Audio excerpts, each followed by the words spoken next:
mabibi na mabwana, kama mlivyoada, tuko katika kata ya Mandawa katika kijiji cha Kiwawa. Tuko hapa bwana, tumekuja kumsupport ndugu yetu ajali 77 zilizokuwa 3, na dhumuni la kubwa la kuja hapa, ndugu yetu amepatwa na msiba kwa bibi yake. Hivyo sisi kama ndugu, rafiki na jamaa tumeona haiwezi ikawa mbali, kilinganisha udugu wetu muunganishwa kwa ukaribu sana. Kwa hiyo tukaja kutaka kujua 1 2 3 4 sambamba na kufanya mazishi kwa ajili ya kumpumzisha bibi yetu. Sasa jaribu kutueleza kidogo, kwani bibi alikuwa anasumbuliwa na nini na kwa kipindi hiko chote? Eti kaka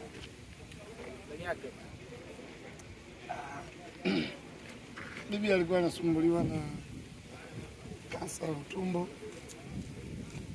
Alikuwa ameugua takriban mwaka wa 2 sasa, lakini tulikuwa naye Dar es Salaam.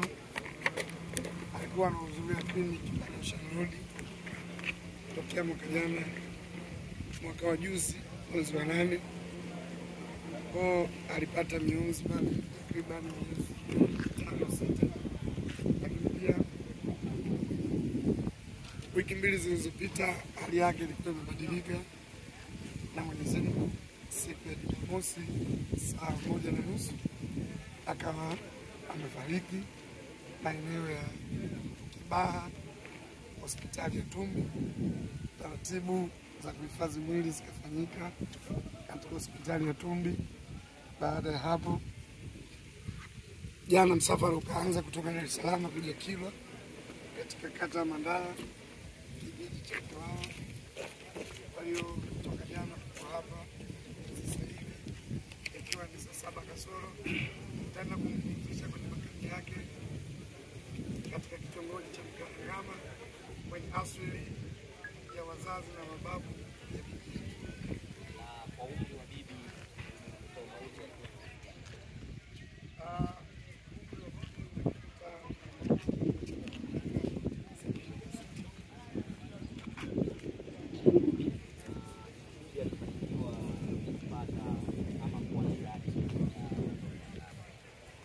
bibi alifanikiwa kuwa na idadi ya watoto 7. Mtoto wa kwanza mama yangu mimi, mtoto wa pili anaitwa Ali Mkalipa, mtoto wa 3 anaitwa ni marehemu Bisomoe Mkalipa, mtoto wa 4 ni bwana Mashiru Mkalipa yuko hai, mtoto wa 5 Bihawa na ndo mama yetu aliyobaki, mtoto wa 6 bwana Juma Mkalipa, mtoto wa 7 ni Amiri Mkalipa ambaye katika utawala wa Mama Samia amepata bahati ya kuwa DC ya wilaya ya Arumeru.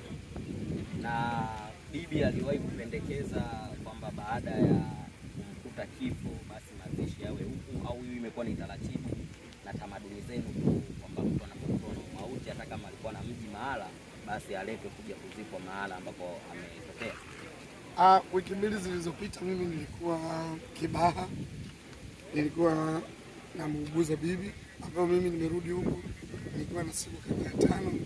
Katika maneno yake ya mwisho alikuwa ananiambia, alikuwa anasema niambia baba Amiri, ikitokea mimi nimefariki basi natakiwa nikazikwe Kilwa, na natakiwa nikazikwe pale alipolala baba yangu na kaka zangu maeneo ya Mkarangama. Kwa hiyo na sisi tukaona uenzi na kuyaenzi yale ambayo alihitaji, tukawa tumelikubali hilo kwa sababu yeye alitaka na sisi hatuna haja ya kumpinga. Yapo maeneo ambayo tumeweza kumzika, ana mashamba yake kule ambayo ya mikorosho tumeweza kumhifadhi. Yapo maeneo ya kusikia, lakini kwenye utaratibu na tulichoomba basi tutamzika kule. Basi sisi tutoe pole kwa wafiwa wote na tunashukuru sana, pole kwa msiba. Lakini pia mimi nishukuru kwamba ndugu zangu mmesupport kutoka Ikwiriri na watu wa Burundi TV, Mwenyezi Mungu awalipe. Hii inaonyesha kwamba mimi 773 siishi vibaya na ndugu kutoka Ikwiriri. Nimetembea kilomita zaidi ya 170 kufika hapa kutoka kule nilikotoka, lakini hali hii mnayoiona si ujanja wetu, ni vile kuishi na watu. Leo tuliona msiba kama bwana TX anavyoangalia magari zaidi ya 20-30. Nafikiri ni yale mapenzi ambayo watu tunahitaji kuishi na watu.